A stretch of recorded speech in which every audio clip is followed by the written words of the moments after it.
Qué gusto que usted siga informándose a través de la plataforma de Todo Noticias Digital, transmitiendo desde San José de Costa Rica, como es en todas las ocasiones.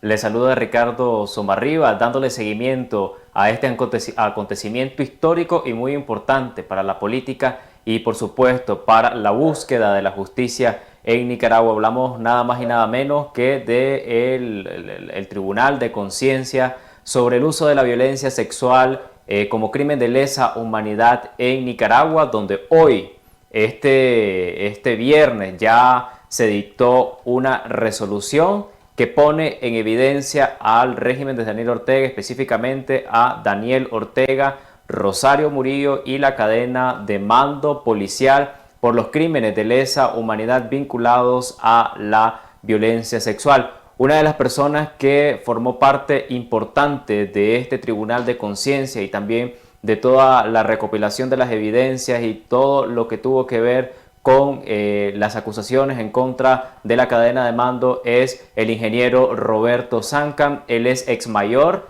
y también ex miembro del Ejército Popular Sandinista y también forma parte del peritaje de cadena de mando que busca encontrar a los responsables de las violaciones y de estos acontecimientos, de estos actos de crímenes de lesa humanidad. Un gusto, don Roberto, tenerlo en Todo Noticias Digital y también en las diferentes plataformas que hoy transmiten este evento importante. Gracias, Ricardo, y contento de estar en esta plataforma, sobre todo este día que representa un logro extremadamente importante para que el pueblo nicaragüense y la comunidad internacional vaya asumiendo y vaya interpretando todo lo que en algún momento el IEI y el MECENI definieron como la Comisión de Crímenes de Lesa Humanidad por parte del régimen de Daniel Ortega y Rosario Murillo.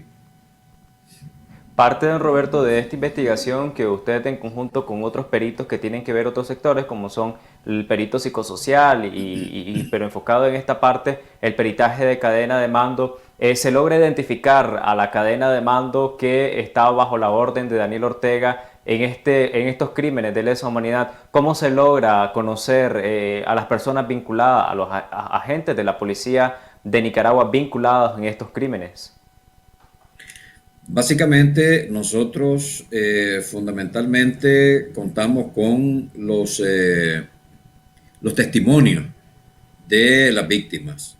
18 ciudadanos nicaragüenses que fueron violentados en sus derechos y que todos fueron víctimas de violencia sexual como un mecanismo de tortura que se tipifica como un crimen de lesa humanidad. Seguimos un proceso en el peritaje. Primero, una tesis a validar que básicamente consistía en identificar quién dio las órdenes y, por supuesto, identificar la cadena de mando subordinada que ejecutó esas órdenes.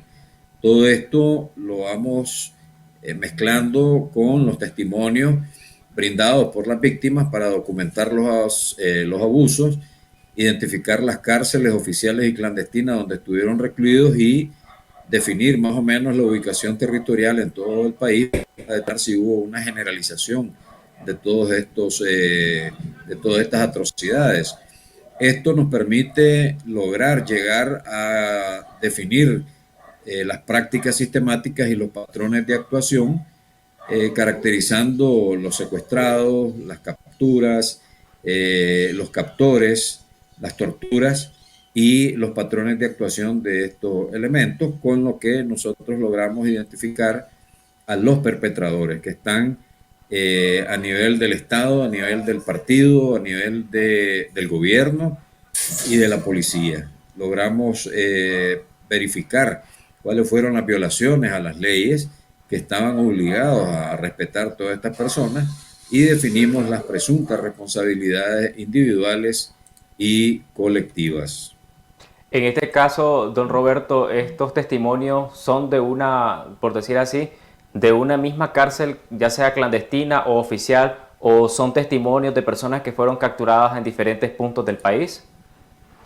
Para que tengas una idea, en centros de detención oficiales se comprueba Managua, Carazo, Masaya, Chinandega, Estelí, Granada, León, incluyendo la cárcel de mujeres en Managua, y centros de detención clandestinos vinculados al Frente Sandinista de Liberación Nacional en Matagalpa, en Carazo y en Managua. Entonces tenemos un total de 8 departamentos en una muestra pequeñísima, lo que te indica que aquí hay una generalización de estos hechos delictivos, porque apenas estamos trabajando con 18 testimonios. Es decir, sabemos que hay una cantidad enorme de testimonios que andan en distintos organismos de defensores de derechos humanos, como ANPDH, como Colectivo Nicaragua Nunca Más, como la CPDH.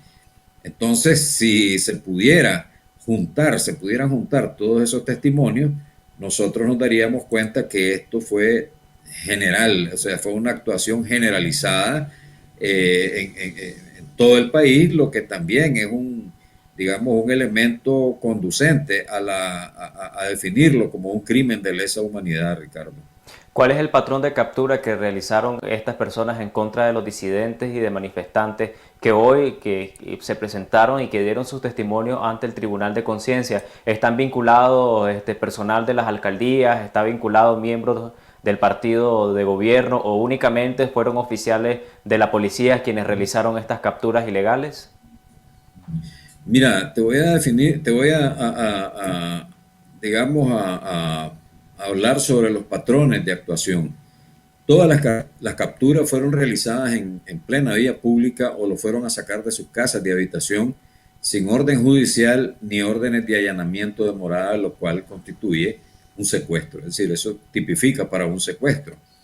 Las personas fueron secuestradas por policías uniformados que se hicieron acompañar de civiles armados que iban con pasamontañas, es decir, elementos civiles que nada tienen que hacer en una captura o en un allanamiento. Todos los capturados fueron trasladados a delegaciones policiales oficiales o cárceles clandestinas por los captores. Todos los prisioneros son obligados a desnudarse totalmente, ya sea en presencia de quienes los capturaron o de otros capturados. Esto es un mecanismo psicológico para avasallar, someter y humillar individual y colectivamente a todos los que están prisioneros. Es decir, es un mecanismo de tortura psicológica. A todos los prisioneros los obligaron a hacer ejercicios físicos extenuantes, totalmente desnudos. Todos los prisioneros pasaron los interrogatorios que se considera como digamos, en estos ambientes como un mecanismo de ablandamiento, entre comillas, ¿verdad? Por supuesto. Los prisioneros son interrogados utilizando diferentes mecanismos de tortura. Golpes, patadas, ahogamientos simulados, asfixia mecánica, extracción de uñas de manos y pies con tenaza u objetos cortopunzantes, extracción de piezas dentales con tenaza.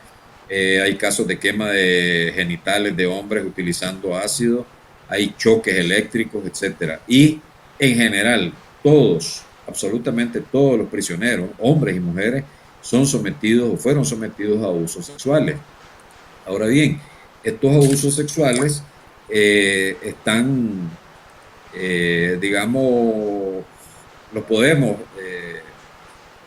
dividir o tipificarlos de varias formas, ¿verdad? Es decir, hubo penetración en las mujeres, en los hombres, penetración anal, carnal, penetración vaginal, carnal, hubo penetración con objetos, pistolas, cañones de pistolas, cañones de fusiles, manzaloco, tubos, lanzamorteros, hubieron violaciones masivas.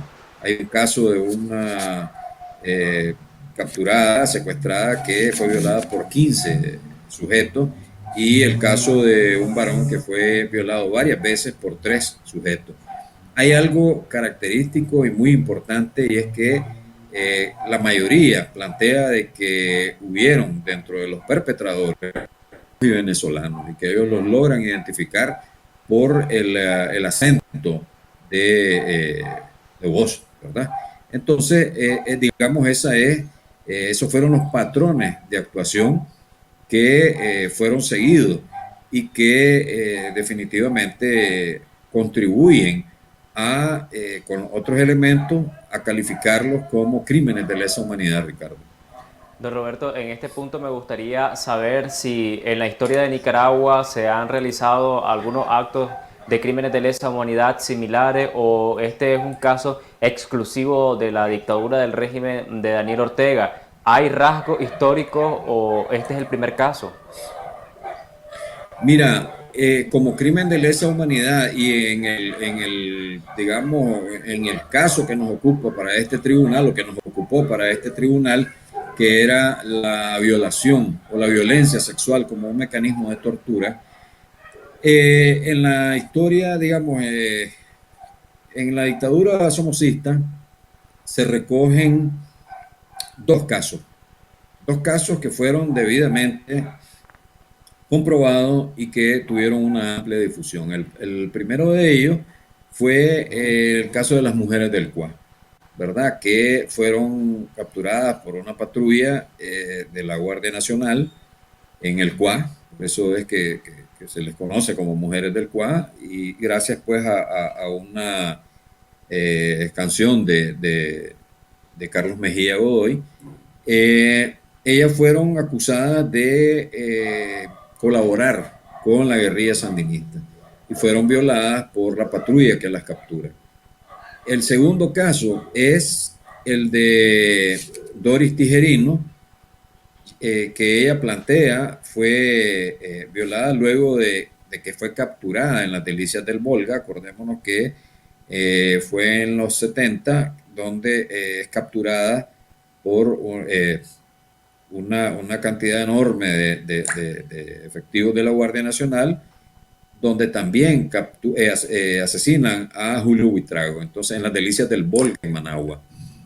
Entonces esos dos casos son los que recoge la historia, que fueron debidamente comprobados y con una amplia difusión durante la dictadura de Somoza. Diferentes, pero como violencia sexual, tenemos esos dos. Luego, ya en la historia con Ortega, recordemos el caso de los hijos de Lea Valle, los dos muchachitos que fueron violados por la patrulla del ejército, que la criatura de 12 años y la niña de 14 años. Y hay otro caso de violencia sexual en las inmediaciones del Carmen por uno de los policías o miembros de la seguridad de la casa de Ortega, que viola a una niña con problemas de síndrome.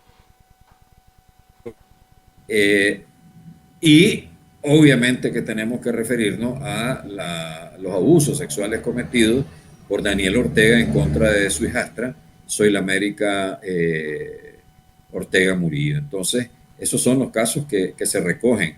Jamás en la historia política de Nicaragua habían ocurrido este tipo de vejaciones con la generalización, la sistematicidad, la violencia y digamos, las ganas de hacer daño para sofocar un supuesto golpe de Estado. Ingeniero, ¿qué procede? Ya se hizo una resolución, ya se llevó la evidencia, el Tribunal de Conciencia se pronunció este viernes, acusó directamente a Daniel Ortega, Rosario Murillo y a la cadena de mando de ser los responsables de la aplicación de tortura, el uso de la violencia sexual como crimen de lesa humanidad. Pero después de esto, ¿qué procede? ¿Qué hay más allá de esta resolución? Ok. ¿Qué es lo importante de este Tribunal de Conciencia? Marca un hito. Después de la represión, después de la crisis de abril, marca un hito para que defensores de derechos humanos, organizaciones de exiliados que están fuera de de la diáspora procedan a desarrollar, digamos, juicios en diferentes lugares. Se dice que hay que agotar las instancias nacionales. El problema es que todos sabemos que en Nicaragua el Poder Judicial está sometido a la voluntad de Daniel Ortega. Conocemos de jueces que emitieron veredictos totalmente fuera de lugar, completamente absurdos. El caso de, por ejemplo, de Medardo, condenarlo a 200 y pico, 300 y pico de años de cárcel, ¿verdad? Locuras. Entonces es muy difícil llevar esto a instancias nacionales. Entonces habrá que llevarlos a instancias internacionales. No prescriben, ¿verdad? No prescriben y hay que hacer uso de lo que se conoce como justicia universal. Entonces, creo que lo que sigue es ya llevar a juicio a todos estos perpetradores en diferentes lugares. Nosotros, y a través de Fundación Arias, va a estar en la plataforma, en la página web de la Fundación, los peritajes para que los que estén interesados en llevar a cabo todos estos, digamos, acciones judiciales, se pongan en contacto con Fundación Arias. Este es un trabajo que, si bien es cierto, no es vinculante en términos jurídicos, sí es una instancia moral que definitivamente señala con argumentos sólidos, convincentes, con pruebas contundentes, la comisión de crímenes de lesa humanidad por Daniel Ortega, por Rosario Murillo y toda una cadena de mando que en el marco del tribunal se identificó. Ya para finalizar la entrevista, don Roberto, ¿se sienten satisfechos con la resolución que emitió el Tribunal de Conciencia este viernes? Totalmente, totalmente satisfecho. Estamos hablando de un jurado que tiene una experiencia enorme, ¿verdad? Tiene un background que es encomiable. Gente, mujeres valientes que han estado en otras circunstancias, en Colombia, en Guatemala, con Ríos Montt, etcétera, ¿verdad? En México. Entonces, definitivamente, pero no podemos estar nunca satisfechos hasta tanto los perpetradores, los criminales, los que ocasionaron tanto daño a la víctima, su condena, ¿verdad? Y no esperamos y no estaremos satisfechos con el pensamiento de que en algún momento llegará la justicia, no. No queremos que pasen 40 años como pasó Ríos Montt o 31 años para uno de los criminales que asesinó a los jesuitas en El Salvador. Queremos que estos purguen sus condenas, sean enjuiciados, capturados y vayan a las cárceles con sus huesos a purgar todos los crímenes que cometieron en contra del pueblo nicaragüense, Ricardo. Muchísimas gracias, don Roberto, por aceptar esta entrevista y poder platicar con nosotros sobre este Tribunal de Conciencia, sobre el uso de la violencia sexual como crimen de lesa humanidad en Nicaragua. Un gusto, Ricardo. Saludos. Bueno, muchísimas gracias a ustedes también que se conectaron a esta hora a través de la plataforma de Todo Noticias Digital y también a través de las plataformas aliadas que desde el día martes han dado seguimiento a este Tribunal de Conciencia sobre el uso de la violencia sexual como crimen de lesa humanidad. Les invitamos a que usted siga informándose a través de Todo Noticias Digital.